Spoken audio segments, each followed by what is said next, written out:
Nation, we got a goodie today. Let's get it.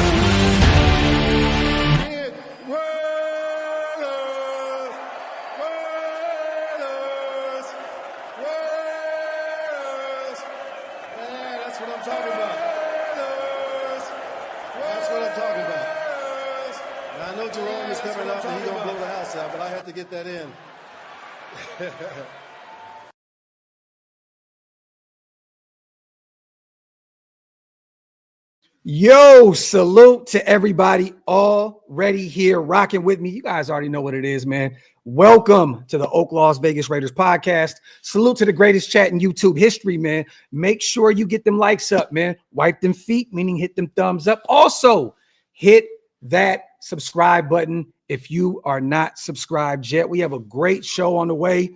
You know, one of my favorite guys, you know, as a Raider fan. You know what, man? Things about to get spooky here. Just no further ado, let me introduce my guy, Jalen Richard. What's good, bro? What's happening? Yes, man. It's a blessing to see you. I know me and you've been working behind the scenes to make this happen for a while. For sure. Your schedule's been crazy. I understand what first and foremost, happy retirement, brother. Oh, yeah. Appreciate that. Yes, man. I'm very happy for you, man. And I see now that you're doing your coaching thing, man. Where are you at right now with the coaching stuff? I'm down in Houston at Royal High School. I teach at the junior high, but then I coach high school football with my little brother at Royal. It's in Brookshire, Texas, like right outside of Katy, Texas, in Houston area. Okay, we got a link, man. I'm in here in Dallas. I'm not too far from you. We spent. Oh yeah, you right down the road. We definitely got. I seen you out here the last time you came out here. You were at Cigar International, I believe. Remember we were hanging out? Yeah, we went to Cigar. Yep. Yeah, man. How is retirement treating you right now, man? How's the family? Man, family's doing good. They still in Mississippi, so I've been in between. You know, wifey been behind me 100%, chasing the coaching dream, and I was at home, not really doing too much. You know, retirement started, and my little brother was like, "Man, get out the house, man. You can come down here and come coach with me." Yeah. So I was like, "All right." So I talked to my wife about it, and she was like, "Yeah, man, you know, go coach with your little brother." And you know, a lot of people don't get a chance to coach with family, so it was something excited that I wanted to do, and I was excited that he even, you know, offered me to come down here and coach with him. So I've been down here for about 6 months now. How are the players responding to you? Because I can only imagine you being a former player in the league. You know, you have that football acumen. How do they respond to you, man? Do they look at you as Spook, or do they look at you as like Jalen Richard, like Coach Spook, or like Jalen Richard? Yeah, it's a little bit of both. It's a little bit of both. You know, kids these days, they're like, man, you got a lot of money, huh? You know what I'm saying? Like, how much money you got in your pocket? But I'm like, I'll be telling them, I'll be like, man, you got to ask me how I got it or how I made it there, you know, and just giving back, man. It's just taking that itch away, man. You know, I didn't really end my career on my terms, you know, which is fine. You know, that was bothering me at first for a while, but like to stay around the game has been such a blessing, man, to be able to give back to the kids, share my knowledge, and still be around the game that I just love so much. That's a blessing, man. God is so good. Because I know the last time we spoke, you said you were rehabbing, and there was a few teams that were interested in bringing you in. I know that you didn't go as you wanted it to, man. But hey, man, God's plan. Now you down there helping develop the next, you know, wave of players to hit the league, man, which is a blessing. In Texas, you already know this is it's a boiling pot for NFL prospects. So I know that those kids down there are probably phenomenal talents. You know we got some good talent. We got some kids already, like sophomores with scholarships already. Yeah. And we got some guys that's, you know, definitely gonna get out of Houston area and they're gonna go do some big things. So it's been exciting, and I'm also excited to, you know, continue my coaching journey. You know, I got a 10-year plan of becoming an NFL head coach one day. So that shit, Jalen. Yeah, that's what I got. So, you know, y'all will see me on the TV in the NFL one day coaching as well.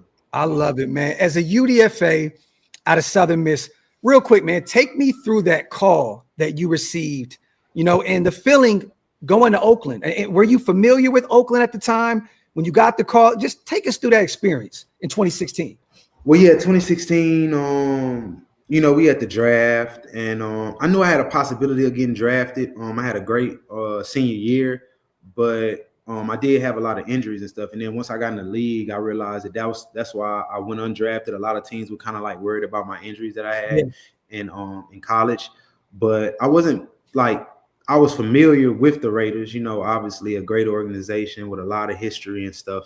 Yeah. But, going through that time, I was really kind of like, man, I didn't get drafted. I was mad.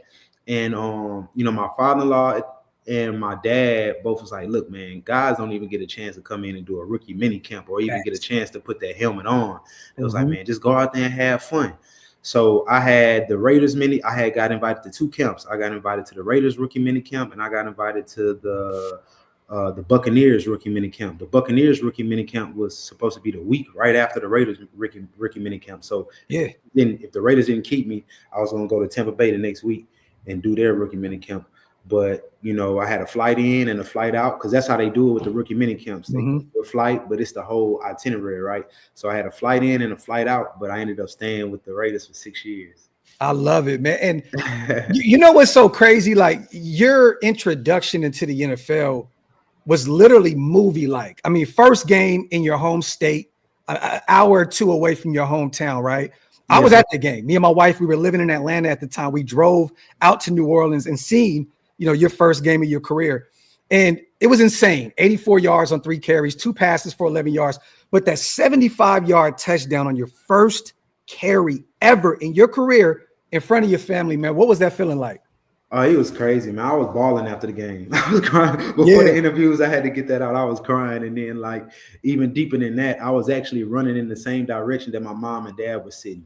They were in that corner. And I remember my dad just telling me after the game, he was like, man, they almost put your mom out the stadium. She went running up and down the stairs. You know what I'm saying? Yeah. But, man, it was just, surreal, man. Like I said, being an undrafted guy, and then going through camp and then missing the first 2 preseason games, having a knee surgery. Yep. It wasn't that crazy of a knee surgery. It was a cleanup, but they still looked at me. The trainers used to call me Wolverine for a little time, because they was like, man, you healed up fast. And I'm like, man, I'm trying to make the team. So, they had told me like 2-3 weeks recovery, but I came back off of that knee surgery in 11 days. And but I was doing so well in camp that, even Jack Del Rio at the time had pulled me to the side. He was like, man, look, you've been doing a great job. Look, we don't want you to rush back. I mean, we know you're trying and motivated to make this team, but we've seen what we've seen, and we just want to make sure that when you get back, you can continue to be that way. But I was like, look, I'm ready to go. And and then for them to give me a chance like that in my home state back, man, it was just like a big blessing, bro. And like, now I can tell my kids I'm like one of 4 people ever in the history of the NFL to take their first carry 70+ yards to the crib. And then Del Rio, his he was gambling the 2-point conversion to Michael Crabtree to win the game. I was just like, wow, this is perfect. And that set up that 12-4 year, right? I'm like, this is the year. Like, I'm thinking, wow, like, we've been waiting forever in Raider Nation to have this winning season.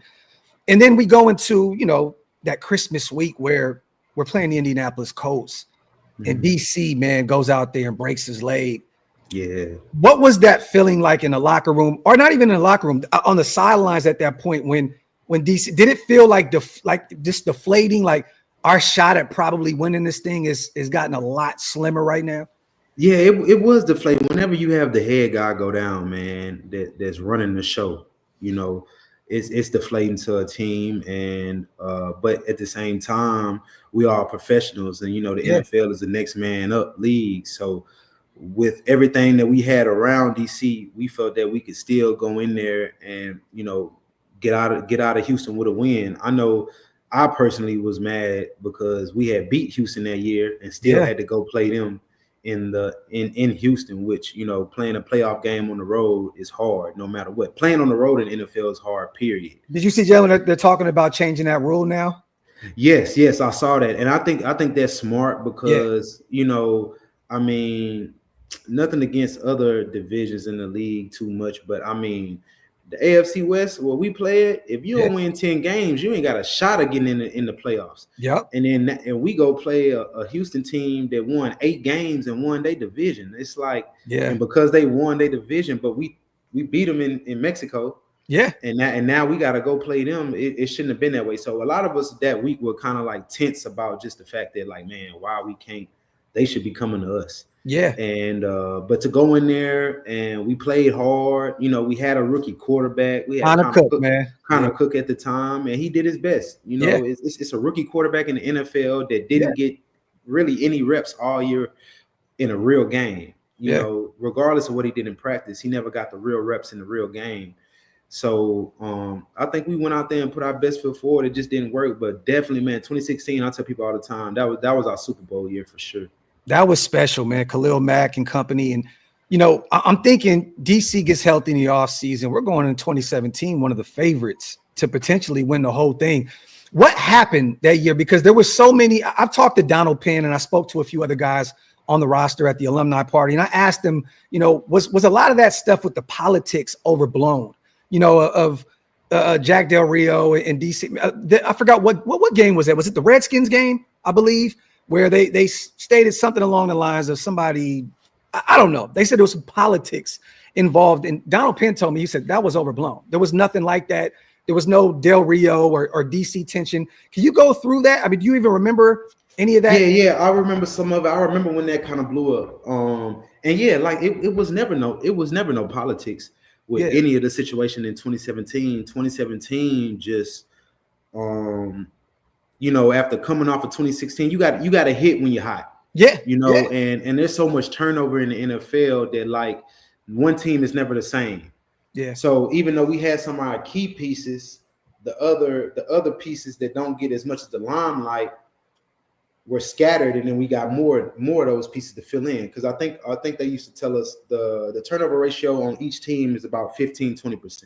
Yeah. So one team is never the same. So that 2017 team wasn't the same as the 2016 team. Yeah. By far. And you know, I think that's where we got in a situation out there. And then, you know, I didn't play as much 2017 as I wanted to. I was battling with that. Mm-hmm. You know, coming off of what I did in 2016, I kind of feel like I should have played a little bit more. Yeah. But 2017 was just, you know, it was a whirlwind for everybody, man. It was just ups and downs. Was a lot of the turnaround, Jalen, in your mind, was it from going from Musgrave to Todd Down? And that's no disrespect to him, but the changing of the guard, the OC position, did that kind of change things? Because we were firing on all cylinders on the offense side of the ball with Musgrave out there calling the shots. We move on from him in 2016. We bring in, it was Todd Downey, right? I believe. Yeah, TD. Yeah, TD. Like, what was the difference there in terms of the offensive philosophy, and why didn't it not pan out the way it did in 2016? Well, it's always hard, and that's the reason why, you know, you see a lot of people try to get on DC's talent and everything, but I've never seen nobody that has been able to consume that much knowledge on different playbooks year in and year out. You got to think about it. Those guys in the NFL, those offenses that are in the NFL that have done well have been in the same offense for years. You know, you end up learning it like the back of your hand. So that was part of the issue in 2017. It was a new offense. Yeah. You know, new offense, new play caller, and we all trying to get our rhythm. You know, with Musgrave had been there. DC had been with him for about 2 years already, so he was getting in his mode. Yeah. You see that same situation when we get with Gruden. We started off slow with Gruden, but once everybody locked in and we finally learned the playbook like the back of our hand, and DC was able to consume and be in the play and be with a play caller and a playbook for more than 2 years at a time, you saw us flourish. So that's what anybody and every team in the NFL, when you change playbooks and you change these coaches year in, year out, you're not helping the players at all.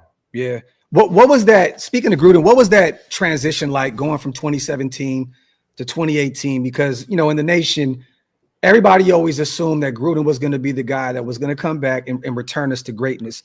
We had a really down year that year. He trades Khalil Mack.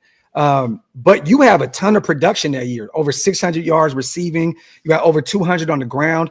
Take me into that year. And what was the feeling like moving on from Khalil Mack? If you move on from Khalil Mack, Jalen, you're thinking anybody can get removed at this point. I mean, Gruden came in and pretty much clean house the following year. Amari's gone. What was the feeling like in the locker room when Gruden came in? Man, everybody was, happy. It's a new coach. You want to be in the moment, man. It's a business, Yeah. Guys are going to come in and out. Like I said, just from a teammate standpoint, we losing 20% of our teammates every year. Mm-hmm. So you got to assume coaches at another rate, that rate I don't know, but you got to be in the moment. You got to go with the business. So when he came in, everybody jumped on board. He's a legendary coach, legendary offense. We're going to throw the ball, run the ball. And it was exciting, man. It was exciting to get him to come in and then just change. He's Chucky, you know what I'm saying? The character of him, it was just a different character guy than Jack, funny, witty. And he made all of us way smarter football players, man. I mean, the offensive mind that Coach Gruden is beyond. Damn near unmatched. Yeah, bro. It's almost unmatched, bro. He made me so much smarter at football. And like you said, to talk about the Khalil situation, it was business. It wasn't like they wanted to let Khalil go, but it's so much money and this and that. And it's like, it's almost like, I don't know if they were prepared to pay Khalil. Like guys like that, it's almost like you got to prepare 4 years down the road before you get to that point. Yeah. As far as the structuring of everybody contracts and the salary caps and what you didn't pay this person, that person, and at that time, and the way he was balling and what he was going to command in the contract, in my personal opinion, from what I seen, I think that was really the main issue. I think it was just getting him that money that he fully deserved. I mean, year one in Gruden's system, with him in the building, I understand that you don't want to tie up a lot of money. It's just difficult looking at a talent like Khalil Mack. You're like, God, how do you let him walk? Yeah. A homegrown talent. It really deflated the nation. But we trusted it, Gruden. We're like, look, he's done it before. He could do it again. And, in 2019, we improved slightly, and going into the COVID year, which was a weird year for everybody. But watching you guys, first and foremost, you get a 2-year extension, rightfully so. You were playing, lights out for us for the time that you were out there on the football field. We were really excited about you. I mean, to us, you were like our favorite third down back ever. And you did things that other running backs it seemed like wouldn't do it. You were like the blocking GOAT. Like we love third down, bro. Like you were like our additional offensive lineman, right? But, the 2-year extension, which is, well-deserved. And then COVID hits, how does that affect you and your teammates' mindsets? And what was that like playing in a bunch of empty stadiums? Yeah, it was weird, man. I like to tell people, I remember coming back home and my wife telling me they putting audio sounds of fans cheering and stuff on that. But when we playing, it sounded like a scrimmage. Like we literally could scream across the field and we could hear each other. Yeah, we were almost talking to the team across the field. I remember one time we're in the huddle, and DC said one of the plays. It was like a screen or something. I'm like, dang, bro, you said that too loud. Come on, they could hear us. But I tell people that was some of the best football going on during COVID time. Yeah, because we could hear the play call. Everybody could hear everything. Yeah, it was literally quiet. It was nothing but pads and people talking trash, what I'm saying? So that year was all about just beating your man because they knew what we were going to do because they heard the play. Not saying they knew where the play was going, but they kind of had an idea, right? Yeah. And because now with scouting and stuff, guys get the TV copies and stuff like that, so they can hear what the quarterback's saying on TV copy, and then they'll coach their guys up on what that is and what play we went into when he says that throughout the week. So then when they play you, they know when they hear that this is coming. So it was a lot of great football going on because, like I said, they knew we were going here. We knew they were going to do this. And it was line up and let's see who wins. Yeah. So, and it was big because we go out to Kansas City, Jalen, and we beat them in their place. And they filled the building up low key. Remember, they had a few fans out there. Yeah. I wanted to ask you this because I never really asked anybody that was on that team that's come on the show. The bus ride, is that real? The bus ride around Arrowhead after that victory against the Chiefs. People were making this big thing where Gruden got in the bus and went around Arrowhead a few times. It was like a victory lap. Did that really happen? And if you do remember it, take us through that. Hey, we might have took the long way home. We might have took the long way home, man. It had some traffic going the other way. They wanted to, just go around and just take a nice little look at it. Because everybody ain't, they the guys to beat, man. In the whole NFL and in the division, those are guys to beat right now. They the hottest thing smoking. It is what it is, but we highly competitive. So and I think I gotta look at it. I mean, I'm pretty sure they didn't beat us. They didn't beat me more times than I beat them, but I got a pretty nice record against KC. I'm pretty sure. That year too, man. There's one specific play, and this may even be crazy to you, and it may even sound like I'm capping, but I'm not. This is one of my favorite plays, maybe top 10, top 15 NFL wise ever. Jets game. DC drops back, finds Ruggs for a touchdown to beat the Jets. That block that you put out, dog, like outstanding. Like what makes you buy into blocking so much? You know what I'm saying? Like, I mean, you're great, and in the passing game out the backfield, you're great when you get opportunities to run the football. But what makes you that wired to pick up blocks like that? You know what I mean? Like where'd that come from? It was really just, first of all, I ain't scared of nothing. So that shit, Jay. And then everybody, small guy, they always try to bull rush, but I'm low to the ground. And you gotta, with the blocking, man, at the running back position, you gotta, like Gruden always said, you gotta know who to block, you gotta know how to block, and you gotta want to block. And that's just an attest to like coach early on in my career when Gruden first got there. My whole career, every running back in the NFL get to the NFL, they want to be the bell cow. Mm-hmm. Gruden was like, man, you're going to be our third down guy. And I'm like, third down guy. I'm thinking, okay. And then I got to thinking, I'm like, oh, those guys play longer than the bell cows. You talk about the Darren Sproles, the Kevin Falks, the Charlie Garners. Yep. So I was like, man, you know what? This might be my role. Like, this might be what I'm meant to do in the NFL, is be the third down guy, come in, protect the quarterback, catch the ball out the backfield, and get us a first down when we need it. Because at the end of the day, third down is the money down. Yeah. If they come into me or entrusting in me to go out there on third down, that just tells me how much they believe in me. Yeah. So it really started with that. And then also with Coach Kirby, I already had like a decent blocking background. My RB coach in college really taught us how to block, but then Coach Kirby Wilson brought in some newer techniques on how I needed to block.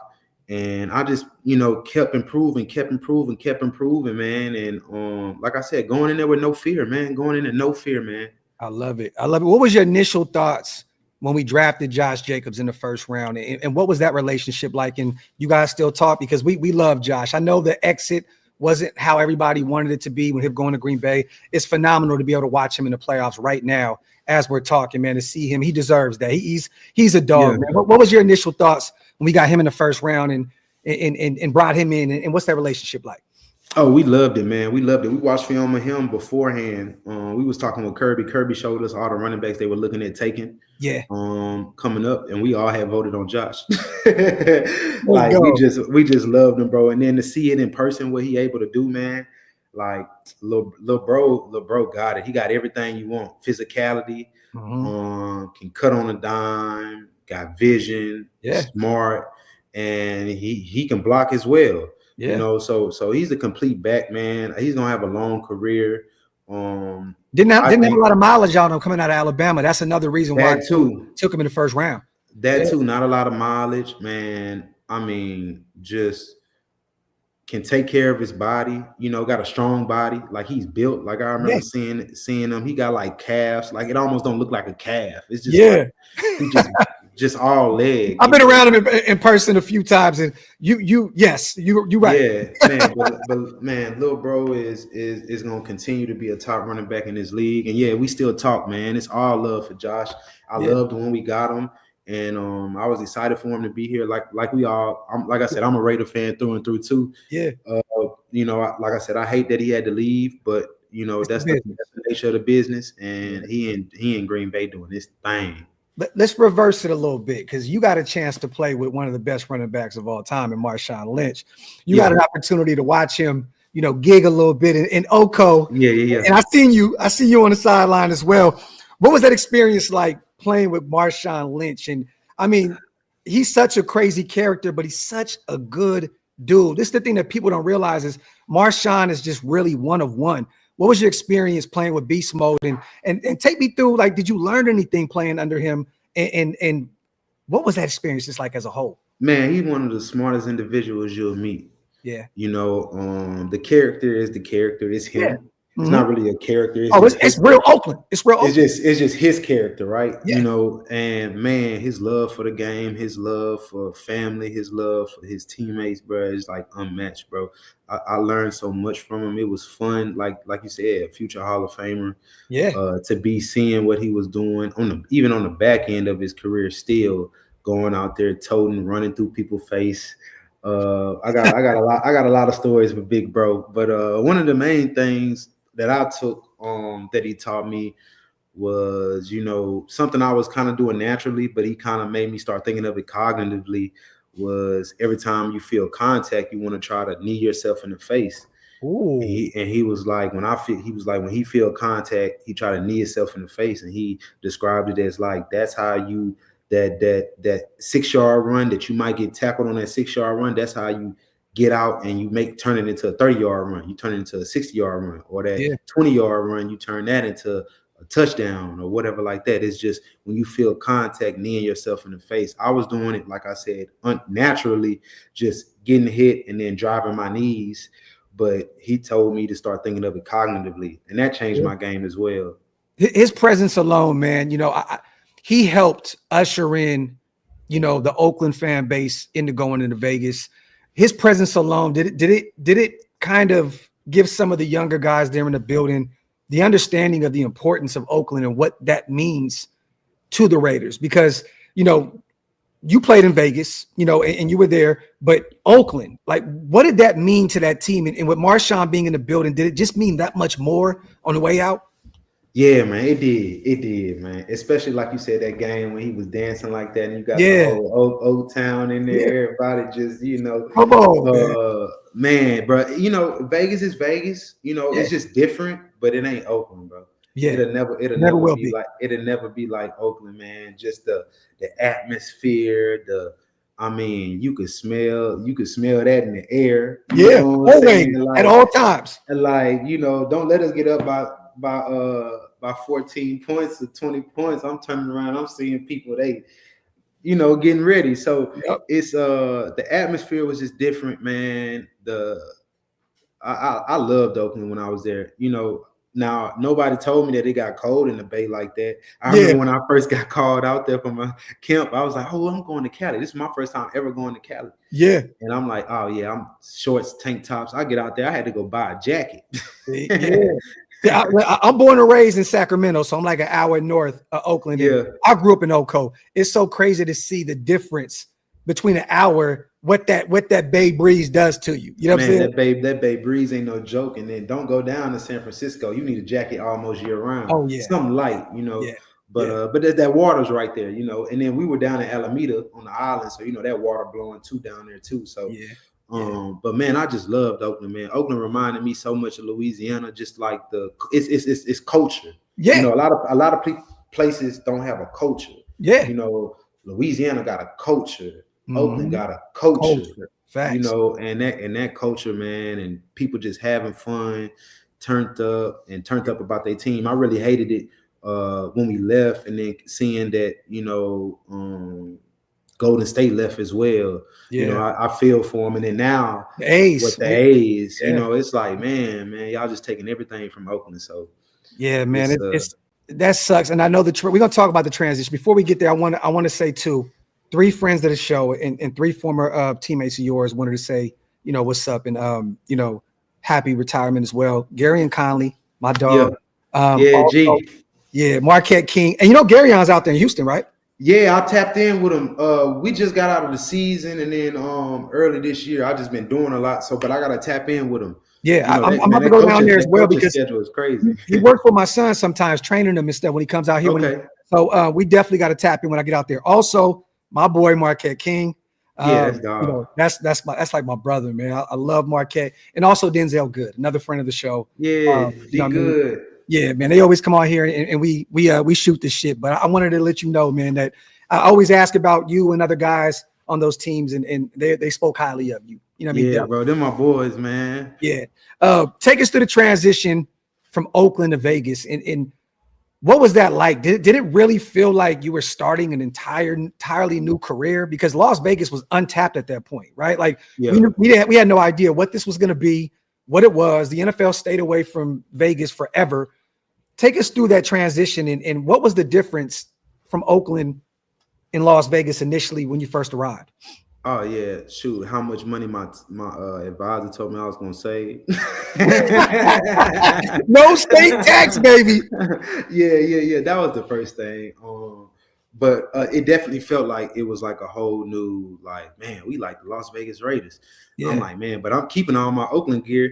I'm like, but now we get new gear and they say Las Vegas, and at first it was kind of weird. It just, for some of the guys in the building, especially like Bob and the equipment guys, I could tell it felt weird for them. They had been in Oakland for like 15, 20 years. Yeah. With the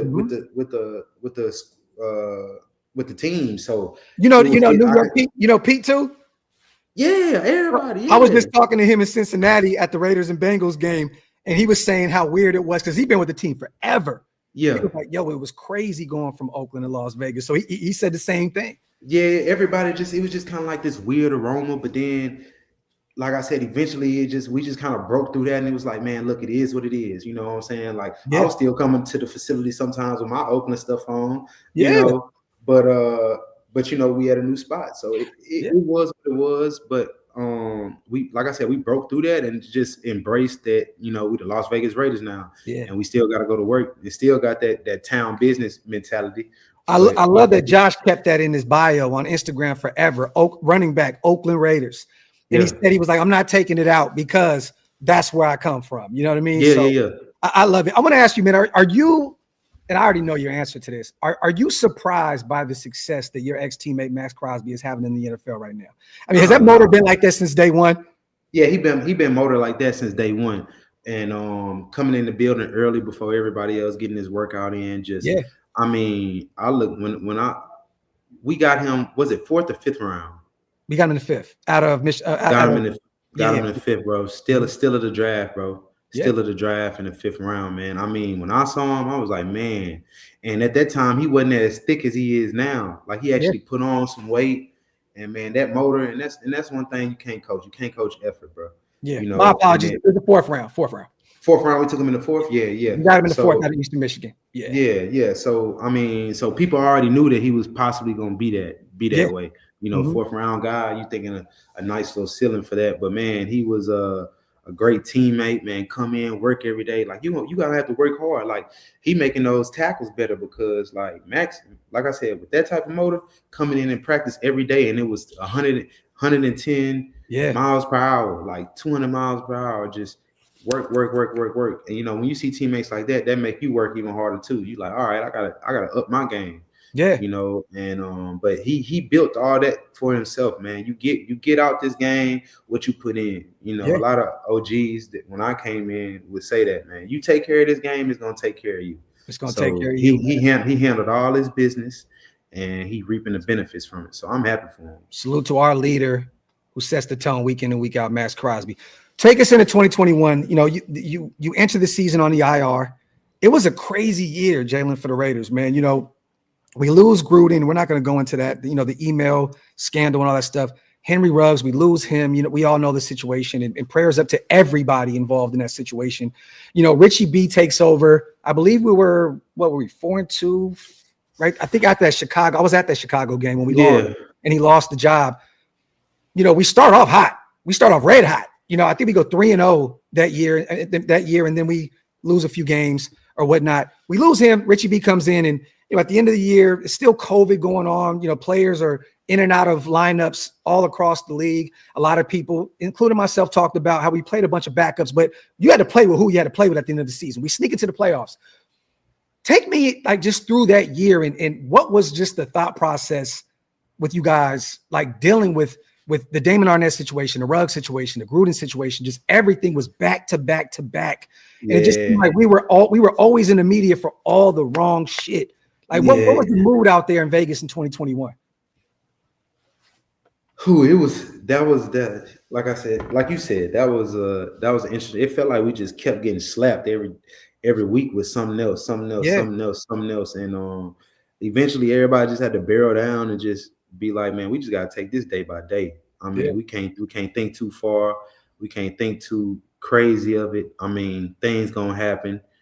But we got to just take it day by day. And Coach B came in and did a great job of just keeping us together. Yeah. Honestly, that was the biggest thing. And that's what got us, that helped us get into the playoffs, was just us banding together, bro. That's because everybody else was against us. The media was against us. Some fans were like, what's going on? Like, y'all tripping, and it was just that in this 1 year, we just had a lot of situations going on, and we never felt like we were breaking apart. And like I said, Coach B just made sure to keep us together and keep us focused on the task at hand, and the guys that can continue to stay locked in. I would say out of all my years playing, other than the 2016 team, because we were real close to 2016 team. Yeah. And I think that's another reason why we were so good. We were like hanging out, everybody like deep. Yeah. We was hanging out together. But 2021 definitely brought us all together. Besides the 2016 team, 2021 was one of the closest teams I ever been on because of all those situations that we had. Because nobody else was like, everybody else was against us. So we just had to overcome all those obstacles. Yeah, we had to just band together, bro. That timeout meme from DC is still one of my favorite pictures ever against the Chargers. I was at that game, and to see him call that timeout, and I remember Justin Herbert on the sideline like, I take a tie right now. Like, you know what I mean? We sneak into the playoffs. We eventually go and lose to the Cincinnati Bengals, so we end up going to the Super Bowl that year. So, and it was a really close game. So we fought, tooth and nail out there in Cincinnati. I want to ask you, like, because a lot of people put a black eye on the city of Las Vegas. Is there a difference between that city and any other city that you travel to because of some of the stuff that we've dealt with out there? You know what I mean? We don't have to go over everything, but the DUIs and certain stuff that happens. Yeah. Is it more difficult playing in Las Vegas than it would be in Oakland because of the, maybe there's some things that, there's some things out there.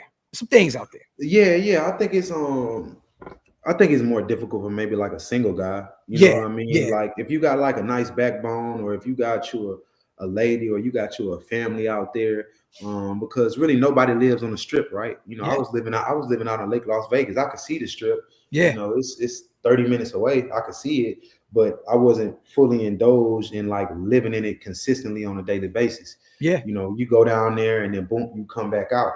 You go back to your crib where it's quiet. Me and wife have been talking about, we want to move back to Vegas. Nice. I love Vegas. Nice. You just got to be on your P's and Q's out there. It's a lot going on, just like any other place, but it's even more there. I mean, it is called Sin City. Yeah. So you just gotta be on your P's and Q's. I mean, like you said with the DUIs, like if you able to get a driver, if you're not able to get a driver, get an Uber. It's just being an adult. You know what I mean? And it's hard because at the end of the day, you get in the league, you 21, get a lot of money, 20 years old, and you still a kid. I'm not the same guy that I was at 20 that I was at 25. I'm not the same guy at 25 that I am now at 31. So you just, and some guys come in at 20 with the mindset of a 28-year-old. So it's just about everybody's experiences, and then being able to come in and then having the older guys on the team and the right people around you to put you on game on these things that could go happen. Because I mean, a lot of people don't know half of the stuff that goes on in Vegas. And like, because to know that, you got to be living out there and watch the news. I mean, from the suicides, from a lot of other things. But they about their money. Las Vegas is a money city, so a lot of those things they not gonna let get out there like that. But living out there, it is a lot that goes on.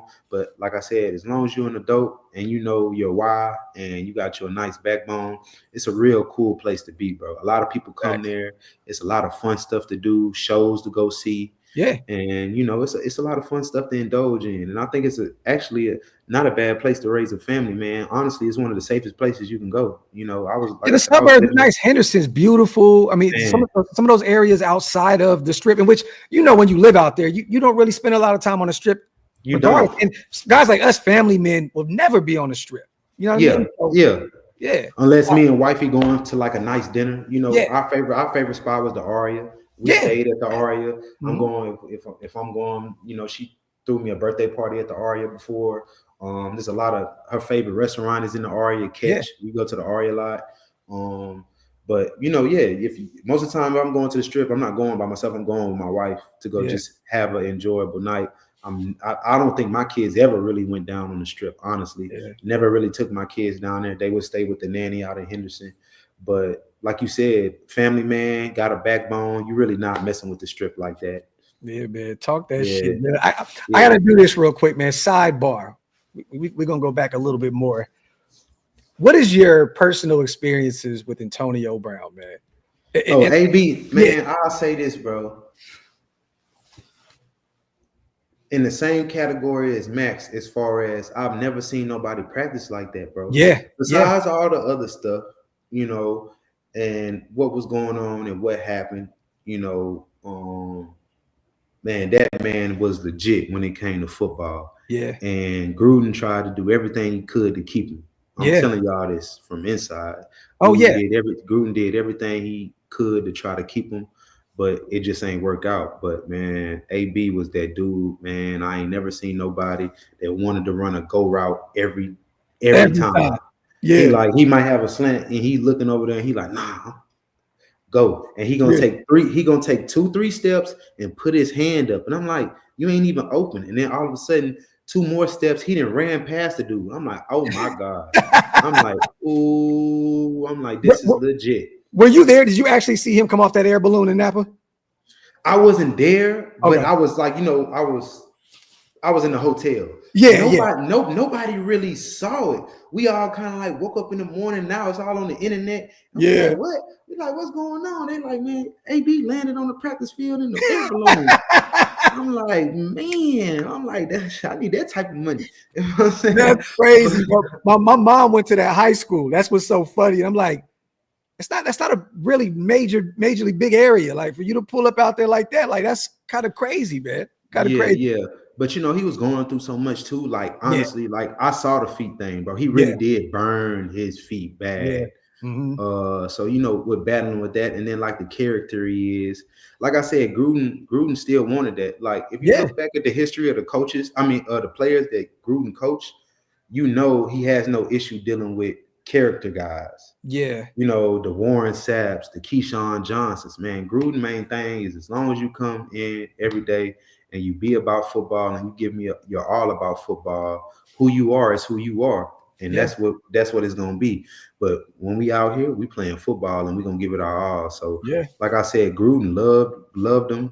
DC, everybody loved him because, like I said, beside all the other antics or just his character of him being him, when we on that field, you couldn't say that he wasn't giving us his all. Yeah. So Garyon even said like lining up against him, it's like it's insanity. Get your hamstrings ready. Yep. Yeah. Facts. Speaking of, we talked about Max, we talked about AB. Give me 3 guys. And I know you love all your teammates. Who's your 3 favorite guys that you remain in contact with, that you really are probably the most close knit with? From it could be Oakland, Las Vegas, whatever, former teammates that you really, really formed a bond with. Man, it's so many because I was not to just say, but I was a good teammate. You know what I'm saying? I always heard great things about you, Jay. I'm telling you right now, every player that I spoke with, they've always said that you were such a solid individual. And I'm not even putting no extras on it. That's I really tap in with a lot, but me and Big Hank got tight. Yeah. We talk here and there, but like our wives are real cool. They talk consistently. We actually went on some trips with them, but man, Carl Joseph, that's my boy. I need to call Carl and check back in on him. I need to talk to him in a minute. Yeah, come on, man. K. Joseph. I still got his jersey in my closet right now. Tahir Whitehead. I ain't talked to him in a minute, but I need to check in on him. But these are guys that like like we've all went on trips with our family before. Yeah. And guys that like our wives are cool, and guys that, you know, was on the same mission. Like me and Carl really probably was one of the tightest when I was there. And just the simple fact that like we both was dogs, bro. Like I knew with Carl coming downhill, and then he know I wasn't letting up neither. So like me and K Joseph, man, we had our battles, but like I said, we also had our conversations too, understanding that, you know, everybody, as far as the way me and him mentally were about the game and our physicality with the game and being about really playing football, a lot of people weren't like that. So we took a liking to each other. And like I said, also our wives took a liking to each other too. So it's all love. Like, you know, I'm probably gonna go see Carl. I'm taking the family. We're going to Disney World, I think, in March. And Carl lives down there in Orlando. So we probably go down there and go check them out. Like I went and stayed at and pulled up at Carl's house before, spent the night at his house before, me and my wife. So yeah, some like of my favorite they family. Some of my favorite tape, Jalen, I promise you, is West Virginia watching Carl Joseph. Like when we drafted him that year in the first round, I remember watching him at the collegiate level, but I just went back. I doubled back, and I was like, let me watch some of this tape. And he dealt with some injuries because just the way he played is so abusive, man. It's just like violent. You know, I remember Reggie Nelson was telling him, man, Carl, like, I know you big. I know you hit hard, physical, and everything, but he was just telling him because Reggie was bigger than Carl. Reggie Nelson wasn't a little dude. Yeah. Reggie was like, man, I was just like you, bro, when I first got in the league, bro. He said sometimes it's best just to make the tackle instead of making a big hit. Mm-hmm. And you know, you saw Reggie doing that on the back end of his career. Reggie would just go make the tackle. Like, you know, if he could hit you and he felt like, you know, maybe I can get the ball out or something, or if it was a must-have play, he'll do that. But Reggie was more so coming downhill, and I'm gonna make the tackle. And you saw Carl still having that mentality. Like I said, just built different. We was built different, man. And just having that mentality, like, nah, this football, I'm gonna make you hurt. Like, you know. And so, like you said, it was injuries, and I don't think some of those injuries came from him even hitting people. I think it was like one time he caught a pick and fell wrong. And then, you know, but he fell hard too. I know exactly what play you were talking about. He fell hard. So you know, it's guys playing. You know, I tell people that all the time with the football because it's 100% injury rate, bro. Everybody on the football field dealing with something, especially at the back end of the season. Everybody is dealing with something, but you know, if the man upstairs is gonna sit you down, he's gonna sit you down. So real quick, man. Salute to the 800 people in the building, man. Salute to our guy. I got a couple more questions with you, and then can I get the chat involved a little bit? Have them ask you a few questions. Yeah, for sure. Appreciate you, man. Do me a favor, everybody, real quick. Plug whatever you got going on, Jalen, before we get to these next questions. What you got going? You got anything? Any businesses? What social media handles? What you want to plug away, man? Plug away. Oh yeah, y'all can just follow me at spook_ Instagram. I got the YouTube too, Jalen. I'm finna get that back rolling. But right now, man, I'm just all in on the coaching, man. I mean, because you know, I know the hours that it's gonna take with the coaching. I know the time I'm gonna have to put in, man. Just like playing the game, the coaches have even less time, you know, off and doing whatever they other excursions than the players do. So I'm really just locked in on that, growing my knowledge within the game right now. I do want to get my snowballs back up and moving. I actually got a college offer right now to go be a quality control guy. I'm not gonna say yet where it's at because when I get down there, I'm gonna make the announcement.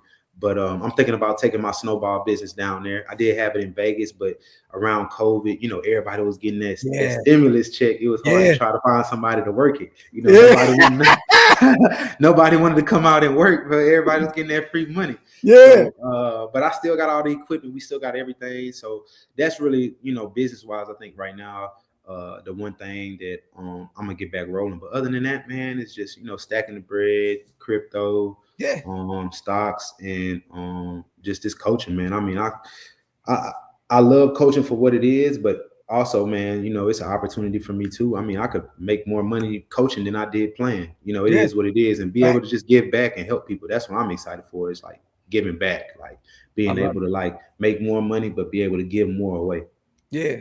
What do you think? Have you been keeping up with the Raiders? Still eyeing the NFL? Like, are you watching what's going on?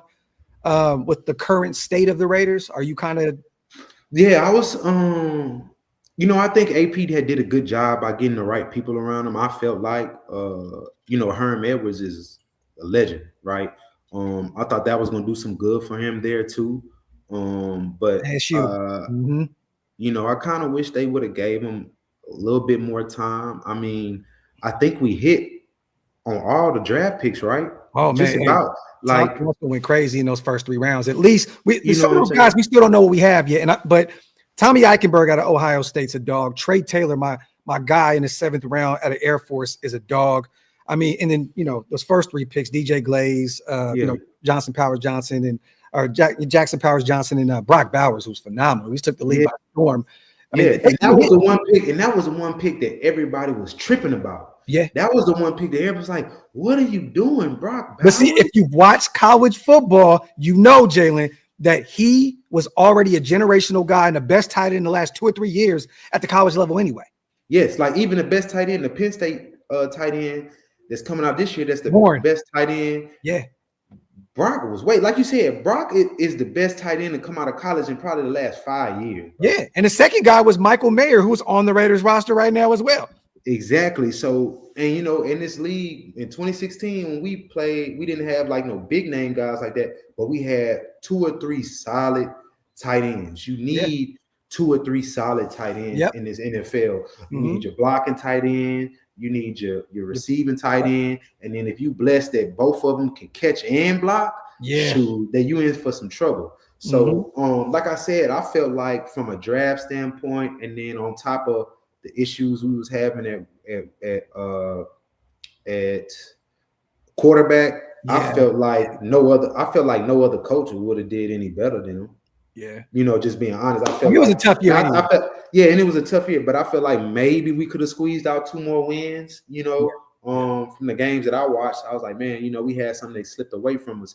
But going 0-6, Jalen, I think that's what signed, sealed, and delivered. Going 0-6 in your division, losing 10 straight. I think Mark Davis was like, we can't have that because our rivalries are real with the Chargers, Chiefs. If you can go 3-3 in your division, and lose a ton of games, I think Mark is like, hey, at least you beat some teams that that was tough, man. 0-6. It's like, I get it. Now with Tom Brady in the fold, he's going to be able to go out there potentially reeling a big fish. There's Pete Carroll out there. Ben Johnson is doing phenomenal things with that offense with the Lions right now. He's our number 1 guy that we're trying to bring in that we just interviewed a few days ago, and Tom is very high on him. What are your thoughts about the GOAT being in the building and potentially help turn this thing around with Mark and Richard Seymour as well? I love it. It was a power move. Yeah. I love it. It was a power move, bro. You can't beat it, man. That's the GOAT. And I know he excited because he bought into the team and now he has a say. So I think it was the smartest thing Mark could have did. And that's what I was going to say too. But everything I said about AP at the end of the day, I know that we in good hands as a team and as an organization. We in great hands, bro. Mark know what he's doing, and now you got Tom Brady in there who's gonna help us with that too. I mean, you can't beat it, bro. So it's just about being patient. We're gonna get back up there, but it's about being patient. And I'm excited, bro. I'm excited to see who we get this year. I really love that guy with Detroit because Ben Johnson's a dog. Because he understands what the NFL is about.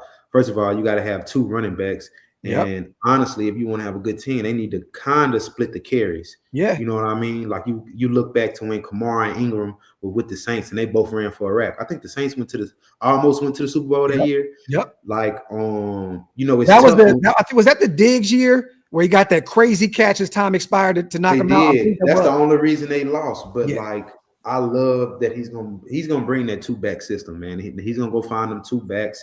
We need that. We could not run the football this year, Jalen, at all. We're the worst rushing team in the NFL, pretty much all year. You know what I mean? My question was too, what happened to Zeus? He struggled, man. He was struggling. I think for us changing schemes, it just didn't fit his skill set. You know what I mean? And we got away from him. He got injured and he was out for a while. Alexander Madison did okay for us. I mean, we didn't have a 100-yard rusher until like 3 weeks before the season was up. And that was Amir Abdullah, who was over 30 years old, the veteran. So it was tough year trying to run the football. And I love what you said about having that two back system with Montgomery and Gibbs, man. That makes Goff's life so much easier out there. They do have one of the better O-lines, but that Sam Laporte is open because of it. It opens up St. Brown. It opens up J-Mo. Yeah.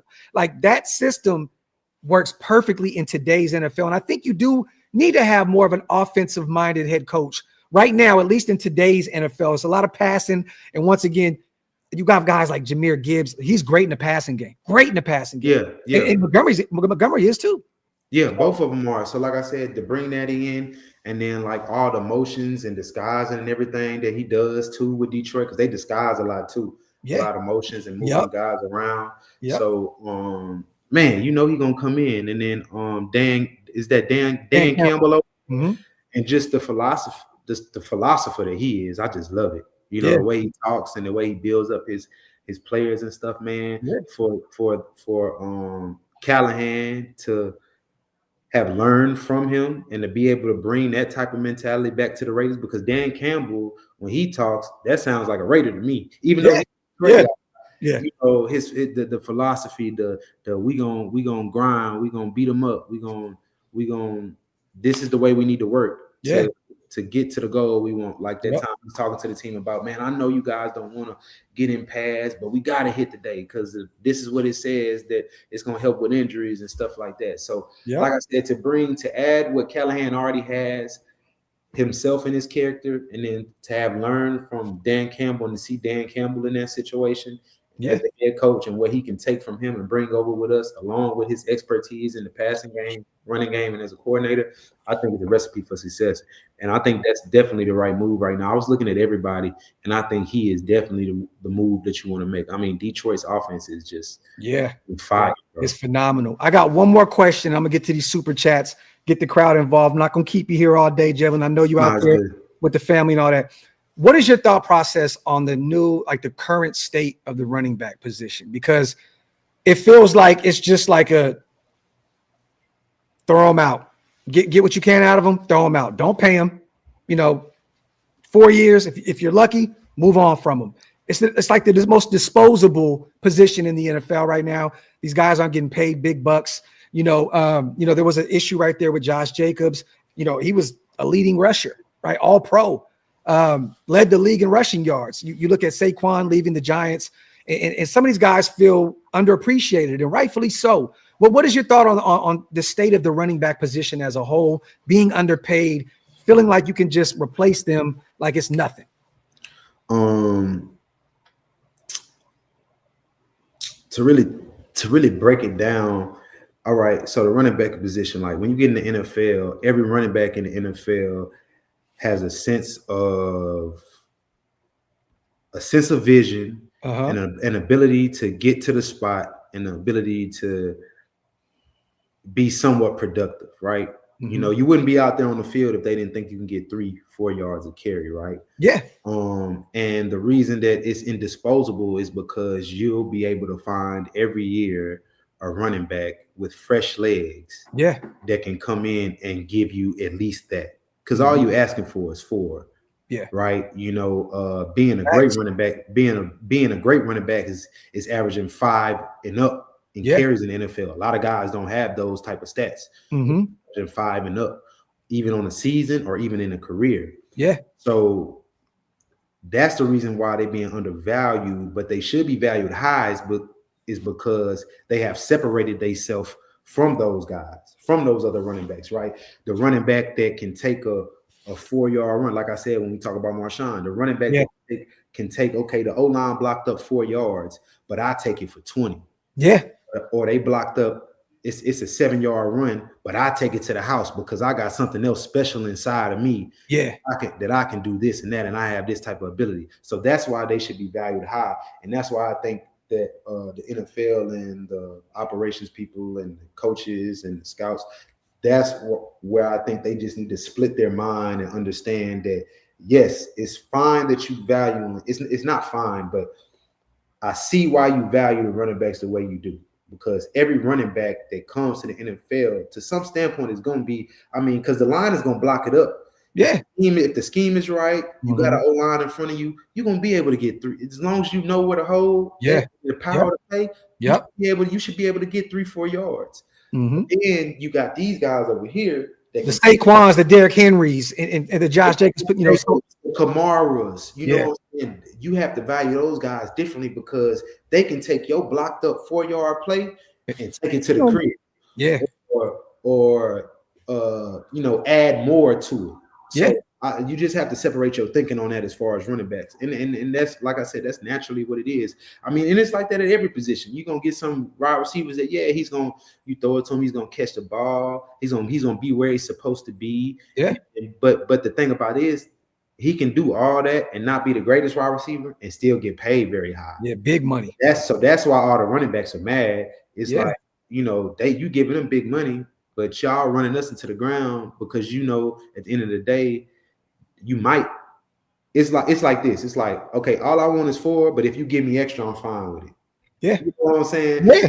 So at the running back position, if you give me 4, all right, cool, and then we're gonna run you into the ground, then we ain't trying to pay you because at the end of the day, the market didn't went up so high for the wide receivers, for the DNs, for the quarterback that it's almost like it's almost like they try to play it like it ain't no more money left for the running back, but it is. Like I said, you gotta split your thinking on that and be like, no, I need to value these running backs differently. Like, that's cool if you value these guys and he just a regular guy, special teams guy, but then you got some special guys and you got to figure that out and you got to pay them they worth. And these running backs, Derrick Henry, if Derrick Henry don't get 20 mil like Christian McCaffrey, it's a problem.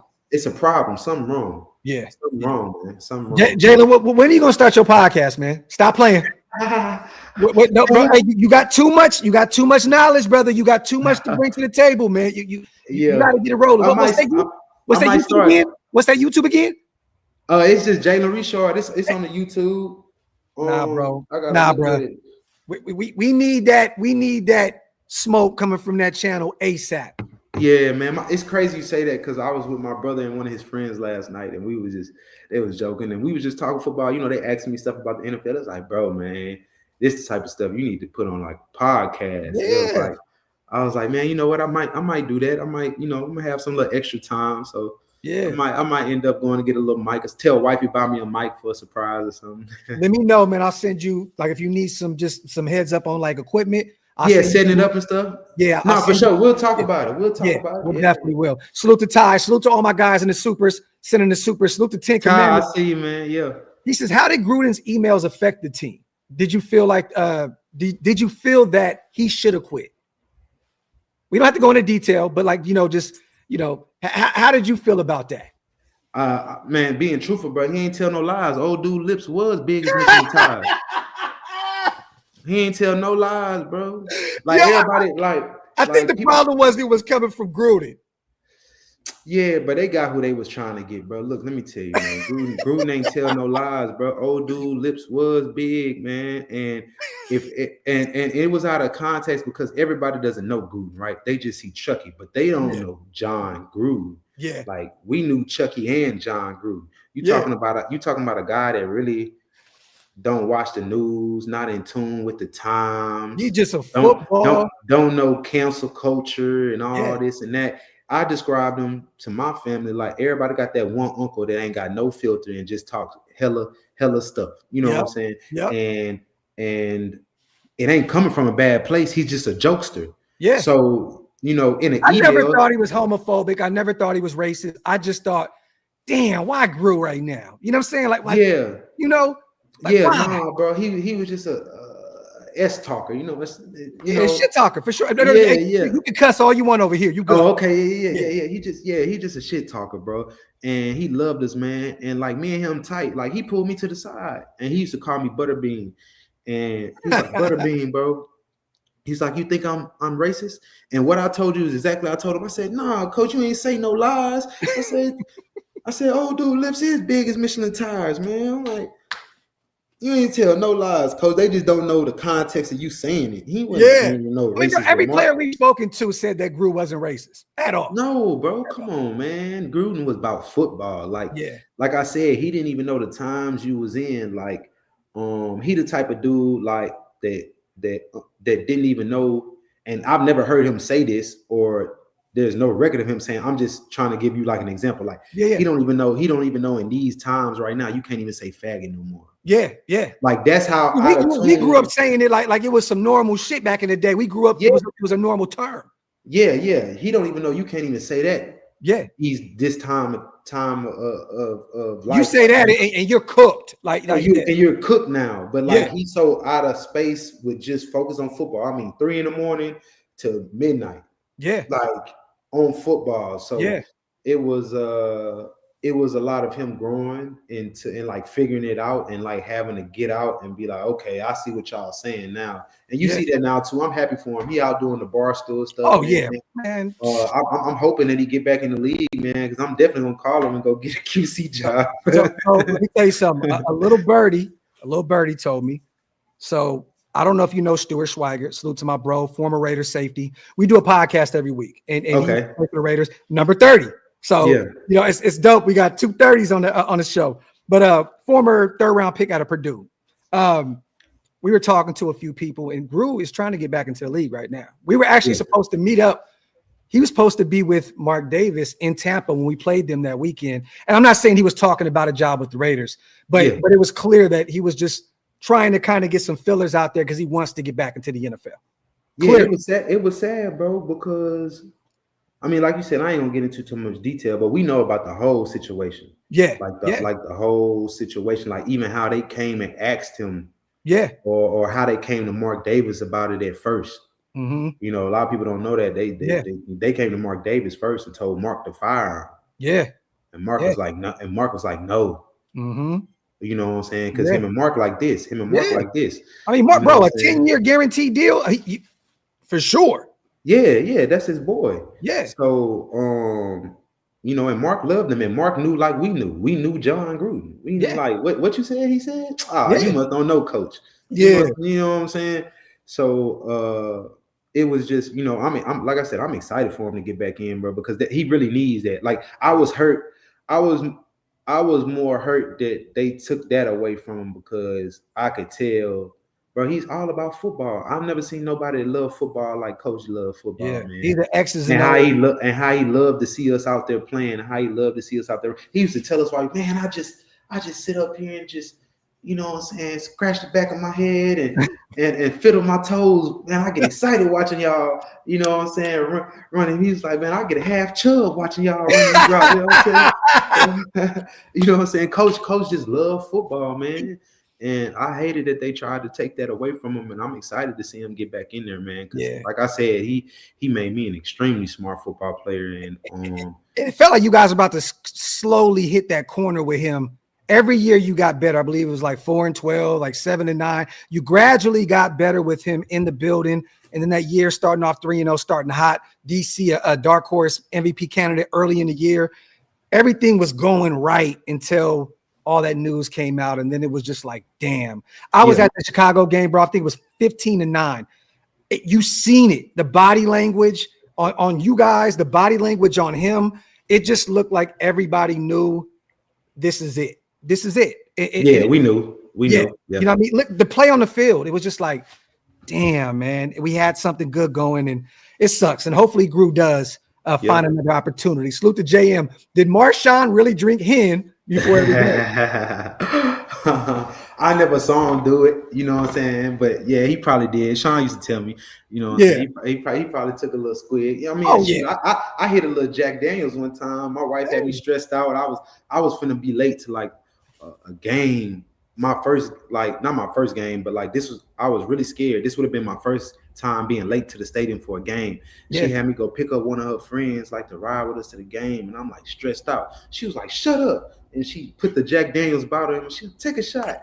And I took 2 shots and I scored that game. That was the Christmas game against Denver. Okay. Yeah, bro. I was good. It calmed me down, bro. You know what I'm saying? Hey, look, I didn't do it after that. So it works. It works. Whatever works for you, man. Hey, who else did that? It was Sebastian Janikowski. He used to drink 40 ounces and go out there and kick field goals from 50, 60. Oh, yeah. Seabass was different, bro. Seabass was different. And, you know, I played with him, too. So, you know, man, that was cool to be around that legend, too, man. Character, but great guy, man. Great guy. Yeah.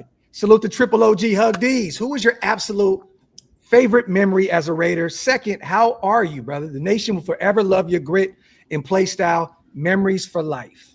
Salute the triple. Favorite memory as a Raider, man. There's so many of them, man. Who, you know what? I got one for you. But was the Carolina game big for you? I'm gonna let you answer your own question, but us clinching and beating them that Thanksgiving around that Thanksgiving. Remember Khalil Mack returned? He got that pick and returned it to the crib, and we won at Oakland. That was crazy. But I was gonna say, because I just like the atmosphere of like the stadium, and like those are some of my best like memories of like I don't think I ever played in a game that had that much intensity like that game when we were whooping the Jets, bro. Oh, okay. Marshawn went to dancing, bro. I've never seen that stadium like that. It was rocking, since, bro. It was rocking. Like everybody, it was a party. It was a party. Yeah. Like we were just whooping the Jets, everybody dancing on the sideline, everybody in the stands dancing. Like that was one. That's one of my top memories right there, bro. But 2016 game one has to be the top. Like the yeah. That was crazy. Yeah. That's number one. But I think behind that, just like the atmosphere that we had going on, that Jets game, that was pretty crazy, man. And then also my last year there when we clinched and beat Chargers, that was a crazy moment too when we clinched and got in. The timeout. Bro. I love it, bro. I love it. But I'm good though. Yeah, I'm solid, brother, man. I appreciate you checking on me, man. My guy sent the $50, man. Salute to my guy Jorge. I'm a huge fan of Jalen Richard. Watching you my whole life, and you inspired me to become a great running back and to work hard facing adversity. I'm going to UNLV this spring, and I'm hoping to walk onto their program. Do you have any advice? Salute to Jorge, man. Hey, man, you got to do all the extra, man. Shout out to you too, man. I appreciate the support. Coming on as a walk-on, bro, you gotta put in the work every day. You gotta do the extra. You gotta do the stuff that everybody's not doing. You gotta, whether it's running after practice, getting your extra conditioning in, doing your extra lift, and being a part of the team, being a great teammate, bro. You can do anything that you put your mind to. But I would say in this day and age, the way the running backs are being looked at, man, start trying to train as a wide receiver, bro. That's what the NFL game is going with the running backs. They want running backs that's able to run the ball, block, but also catch out of the backfield. So I would say, man, the main advice is just to make sure you're working on your footwork, working on your hands. And then at the end of the day, wide receivers run more than running backs, right? Because they can run 2-3 go routes in a row and never get the ball. So that's going to get your conditioning ready to play running back. So the more in shape you are at running back, the more you can have your same burst of speed in the first quarter to the fourth quarter. That's going to make you a better running back. So I say, man, definitely go train like a wide receiver, and, do everything else. Like I said, do all the extra, man. Put in the extra work. What you're doing, what they're going to have you do at UNLV will not be enough. You got to be able to leave that facility or past the time that they have set for you, be able to go do your own stuff. God damn, bro. Jalen with a haymaker. Jorge, take those words and run with them. Salute to Jorge. Good luck, brother. As always, he's always tapped in with the show. We are praying for you in your journey. Salute the 10 Commandments. I was going to ask you this as well. It was reported that you wore the number 30 for your god brother. How is he doing? Yeah. Chris doing good, man. Good, man. Crazy story, man. He was playing running back at the time. He was older than me, living out in Dallas, playing in Mesquite Poteet, and he was wearing number 30. And he ended up going in for a checkup, I think the beginning of the year physical. They realized that I guess they have numbers that they do on like your liver or whatnot, and they let him know that he needed a liver transplant. So he ended up having to get on the liver transplant list, had to stop playing football, and then put him on some medicine. And then a year later, and this was his senior year, he lost all type of scholarships. He had like LSU, he had all these different scholarships. Damn. He a year later went in and they say all his numbers were normal. He didn't need a liver anymore.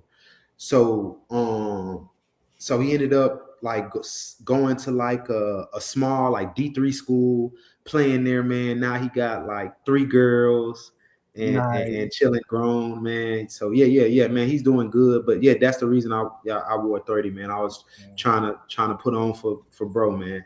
God is so good, man. Salute to that great question right there. Salute to S. Dot as well. Hey, Jalen, is your 40 time actually a 4.6 or is it faster? Because that Saints play didn't look like a 4.6.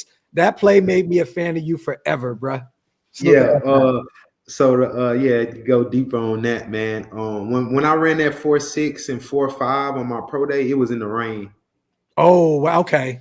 It was in the rain. So we had rain on our pro day, and Southern Miss doesn't have an indoor, so they still made us run it out there. But I never was bullshit.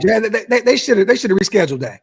Yeah, and it was crazy because it was going like, you know how the weather changes, it'll clear up a little bit, then it'll come back, it'll clear up a little bit, it'll come back. And it seemed like every time I was running, it was coming down. I'm like, man, I can't get no like good weather. I'm running into the wind.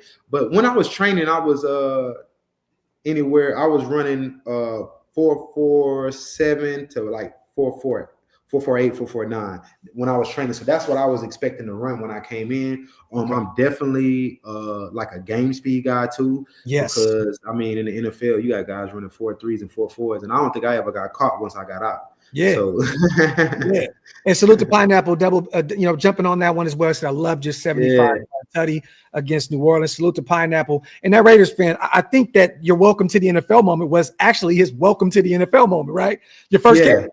Yeah, the first carry, man. Well, my first carry was like welcome to the NFL moment. But if you're talking about like getting smacked, my welcome to the NFL moment it's on YouTube. You could go look it up. It says Derek Johnson kills Jalen Richard. When I had a screenplay, man, and I joked with DC after the fact about it was a hospital ball. Man, no, it wasn't a house. It wasn't a hospital ball. I just felt like he could have just threw it into the ground. Maybe he didn't see him behind me, but he threw it right to my chest as soon as I turned around. Wow! So it's on YouTube. Derek Johnson kills Jalen Richard. But you know what? If I was gonna get killed by somebody, at least it was a gold jacket guy, because Derek Johnson would definitely have a gold jacket one day. So I love it, man. I love it. I gotta go check that out now too. Salute even funnier story though is like, all right, so I was on the ground and I'm like rolling, like I'm trying to catch my breath, but then all of a sudden I kind of like freeze, and then I'm like trying to catch my breath again. I remember I'm coming to the sideline. Michael Crabtree gonna tell me, "Don't you ever lay on the field like that ever again." I said, "Man, what you talking about? I was trying to catch my breath." He said, "We thought you was dead." Salute to Crab. Hey, people don't know. Crab is the coolest dude in the world. We were kicking it in Vegas last season with one of salute to C Wood. Wood is one of our proud sponsors. We support his Woodson whiskey brand, and that's a good friend of the show. And we were kicking it with him and Crab is so down to earth, bro. He is so cool. Like, and we asked him about the whole chain incident and stuff. He was like, "Man, I'm over it." You know what I mean? Like, yeah. But I know that was crazy when it happened, though. That was It's just two Dallas dudes getting into it. I think both of them from Dallas. So yes, facts. Salute to 2-4, my dog. I appreciate you gifting 10 OLV Raiders. Let's wrap it up, you guys, with a couple more questions. Salute to DDC. Man, how was it playing in Mexico? I remember you did well in that game. Salute to DDC. Man, you know what? I didn't even know when we got down there. All right, so Denver elevation is at like 44, 45. Man, Mexico is at 6,000. Mexico City. Man, pregame, man, we were all gassed, bro. I'm talking about we couldn't breathe for I couldn't breathe for nothing. But man, that atmosphere though, man, it was so dope. I mean, they were throwing paper airplanes in the stadium. And everything, and they ended up hitting what was it, Osweiler with the laser? Yeah. I remember that. I remember Brock. Yeah, I remember that. Yeah, Brock. So man, Mexico was fun, man. I mean, just from how they got, that was my first like experience going out the country ever. Yeah. I think it was. Yeah, that was my first time going out of the country ever. And then, they made sure we was protected down there. Obviously, I thought it was pretty dope. I mean, we're driving. We're in the Greyhound, the buses, and we got like Mexican military behind us with machine guns on pickup trucks. And I was like, dang, man. I'm like, Mexico can't be that bad, huh? It's real out there though. But they told us, like, be careful if you leave the stuff. But like I said, this is my first time out of the country, so I ain't even leave the hotel. But the fans were crazy. They love the sport. I think they definitely should like go back and continue to do more Mexican games, man. I loved it. real quick, we got 1,000 people here in the building. Do me a favor, you guys. Go subscribe to Jalen's YouTube channel. It's under Jalen Richard. Go follow him on Instagram as well. And he also has a new Twitter account. I believe it's Coach Spook. Yeah, Coach Spook. Coach Spook. So a new Twitter account, you guys. Go follow that as well. And after the show, I'm going to share it and tell everybody to give you a follow as well. But make sure you guys go support one of our own. And real quick, last question of the day. We want to save some because we want to bring Jalen back. I want to talk to you like after the draft. If possible. Yeah. I would let it talk. You pick your brain a little bit about the prospects we bring in. You know what I'm saying? Salute to Q. Walk us through that catch against Detroit. Okay, it was a wheel route. It was a wheel route. Oh, I do remember this. Okay. Yeah. Yeah, we get out on the wheel route. And I know I got a chance. I'm probably gonna beat him. I'm gonna run right past him. God tries to get a little contact on me. I kind of get on him and then I stack him. You know, like you're supposed to do as a running back or a wide receiver anyway. Once you beat a guy, you know, you don't want to keep him right there. You want to stack him so he's behind you, right? Yeah. So, and then as I'm stacking him, I finally look up and I'm like, oh, he threw it to me. I'm like, and it just dropped right in the bucket, bro. I'm like, perfect pass, bro. And I was just like, yeah. So that was a great pass by DC. I did my job. He put it on the money. And I just remember when I got up and I was like this. Yeah. I remember some Detroit coach yelling at me, who do you think you are? who do you think you are? I stood up and I was like this. But I mean, that was a big catch. And I think at that time too, I don't know like the momentum of the game, but that definitely I think pushed us forward. I mean, I was a big momentum guy. I used to come in like the plays I used to make, you know, not just, you know, but kind of giving myself a little pat on the back. A lot of times the plays I make were either like pushing us forward to win a game or like getting us ahead in some type of way. You know, they always kind of like dialed me up around those times of when we really needed something. And everybody kind of looked at me like a spark plug. So I took that role to heart. So real quick, just sidebar. Did you call DC when he went to New Orleans? Give him any give him any inside information on food places or places to look to live? I mean, have you talked to DC since he's been in New Orleans? Nah, I think I talked to his brother more, the one that coached high school, because we were talking, because I was trying to get down there. My agent actually reached out to New Orleans, because once I saw him go to New Orleans, you know, me being a Louisiana guy, I was like, man, all right, I know I'm a Raider. Never grew up a Saints fan. You know what I'm saying? I ain't putting that brown paper bag over my face. So those were one of the teams that you had mentioned to me when we were at the cigar lounge. It was one of the teams. What was one of them? Saints. You mentioned the Saints. You said that you guys had reached out or you guys had talked to them or something along the line. Yeah, at that time they didn't want to mess with me.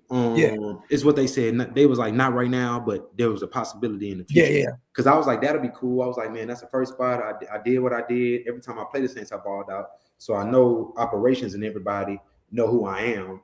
Yeah. And because that's how it works sometimes in the league too. Like, you know, that's how you see some guys go to this other team. They be like, man, he went over there. Well, he beat them up so many times that he played them. They like, we got to get him. We don't want to see him again. Yeah.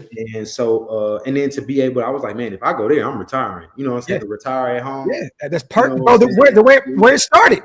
Yeah, where it started. So I was like, man, this is perfect. But like I said, it didn't work out God's plan. But I haven't talked to DC in a minute. I need to contact him because I got some of his cleats. I need him to sign. That's dope. That's dope. Salute, man, to my dog. I want to say this, man. Thank you so much for what you brought to the nation. You know, I know that you probably wish that your career would have been extended a little bit more, but what, 6 seasons? I did 6. That's in today's world kind of unheard of as a running back. That's a blessing to be able to have 6 years under your belt in terms of football experience. You know what I mean? At the highest level. You know, we love what you brought to the table in the blocking game. We loved every time you touched the ball in the passing game. And I think that you were one of the more underrated running backs. I'm talking about running backs. Just you didn't get as many reps as we would have liked to see. You know what I mean? But it happens. You got Josh out there. You got a bunch of other guys. And you know, I played with some tough running backs. I mean, when Marshawn was there, you talk about Marshawn Lynch and Doug Martin. Yeah, Doug Martin as well. And I'm the other running back. I mean, that's a tough room. And Doug Martin is a local guy. So you know, I know they wanted to feed him, you know, and all that. You played with some great guys, but Jalen, bro, the underdog story is real. you know, like we knew, like we always had a special place in our hearts as fans. Watching you that first carry was like, oh man, this is forever going to be etched in history. You know what I'm saying? And then after that, when I really dug deep into your story, I said, wow, like he's from the area, you know, close to the area, you know what I'm saying? And it was just, that's phenomenal, bro. Like, regardless of how you feel, if you wanted to have another year or two under your belt, man, dog, hey, to have 6 years is a blessing. To play the game that you played your entire life, a children's game, to get to that point. And I love too that you played your entire career as a Raider. That means a lot to us as fans, right? Yeah. Like a lot of guys, they end up leaving. I mean, look, even Timmy, my favorite player in the world, Mr. Raider, left to Tampa Bay for a year, you know? So to see you forever, like you forever, everything is just Raiders, you know? I mean, don't get me wrong. I'd be proud of you if somebody reached out and said, hey, we got a couple of hours for you right now to come play for us. I'll be proud of you, but I'm like, you know, once a Raider over. You know what I'm saying? Man. So that's the real dope thing about it. I mean, like you said, even just being a running back and just playing for 6 years, but to play only for one team for 6 years. I mean, at one point I was looking around and it was just me and DC, the longest people that had been on the team. Yeah. You know, I'm like, man, like this is my home. Like I knew everybody in the building. I knew everybody from the custodial workers to the, you know, I knew everybody in the building, basically by name, you know. So that was home and forever home. So like I said, man, it'll be great one of these years to, you know, come back and be a running back coach, man. That'll be great. And bro, you're working your way up exactly how you supposed to. And I guarantee you, bro, if you coach the way you played, you'll have a spot up there one day. Salute to Hicks as well. Appreciate you gifting 5 OLV. Real quick, salute to our guy also, Barcode Cody. He lined me and Jalen up a while ago. You know what I'm saying? It took a while for us to put this in play because Jalen has a crazy schedule. I do my stuff. So I just want to say, Jalen, I know, you know, we talked about it for a while, but hey, this was perfect timing, brother. Season just ended. Yep. Great time to do this. Salute to Barcode Cody once. Yeah, shout out to Cody, man. Cody's our guy. Anytime you guys are in the Vegas area, man, you want the best burger in town. I mean this. I'm not saying it because he's family. Go over to Barcode and go get you order you some spook wings. You know, I got some wings there. Word? Yeah, the spook wings. Go I haven't been there. I gotta go now. I got They ghost pepper. They hot now. Oh, see, man. Look, the way my heartburn's set up, I'll die a miserable death. You know what I'm saying? But hey, man, on the way out, once again, you want to plug anything? You want to give anybody some, you know, some love and anything you got for us on the way out, brother? Yeah, man. Just man, I just want to thank God, really, man. Like you said, just, you know, my whole trials and tribulations, like just my whole life of like the game of football, and just to any kids or any parents out there looking at this, man. I was a kid that, you know, from a small town, that worked my tail off, did all the extra, would work after school, run extra, to then go to a camp before my senior year and tear my ACL and not play my senior year of high school football, to lose some top offers for Southern Miss to come in at the last minute. I go there. I deal with injuries. I play a lot, but I deal with injuries, and then I prosper my senior year, and then the same cycle starts all over again. Now I'm doing it from the bottom again, bro. As long as you put in the work and stay prayed up, and whatever's for you is for you. So, you know, just don't live with that what if. You know, I hate the what if, or if I would have did this, or if I wouldn't have skipped this rep, or if I would have did this extra running or whatever. Man, just give it your all and let the cards fall where they may, because wherever they do fall, that's the way that God wanted them to fall. So, man, pour into your kids, listen to your parents, grades first. And I'm just thankful for all my family along this journey that I've been on, man. It took everybody. It wasn't just me, and it wasn't just for me. You know, I've been blessed to be able to take care of a lot of people. That was also a bar right there. That was such a bar. So this whole thing. I'm a product of everybody around me: brothers, mom, dad, wife, kids, cousins, uncles, aunts. It's everybody. You know, I'm the big cousin. You know, I was the firstborn cousin out of all my mom's sisters. So just a life full of gratitude right now, and I'm super excited on what God got for me moving forward, brother. I love that, brother. And real quick on the way out, 10 Commandments, 3rd and 23 at LV's 35, 1:05, second shotgun. Rashard up the middle to the Chargers 43 for 22 yards. M. Davis, Derwin James. The replay official reviewed the short of the line a game ruling, and the play was reversed. 10 Commandments, that was a phenomenal comment right there. I was in the huddle, and it's 3rd and 23. And man, I can't tell you the last time I ran a draw play. Yeah, I can't tell you the last time I ran one. And DC said, "Cause it." And and DC will probably tell y'all this too. I was like, "You call what?" He was like, "We run and draw. I'm like, "Okay." And I look, and when we get up there, like I said, I'm very cognitive, and I saw it. I'm like, "Ooh, we got him. Well, I got a chance." And because I knew that Andre didn't have a nose tackle on him. So when he doesn't have a nose tackle on him and we're running draw, that means he's gonna set and then he's gonna go and get the linebacker.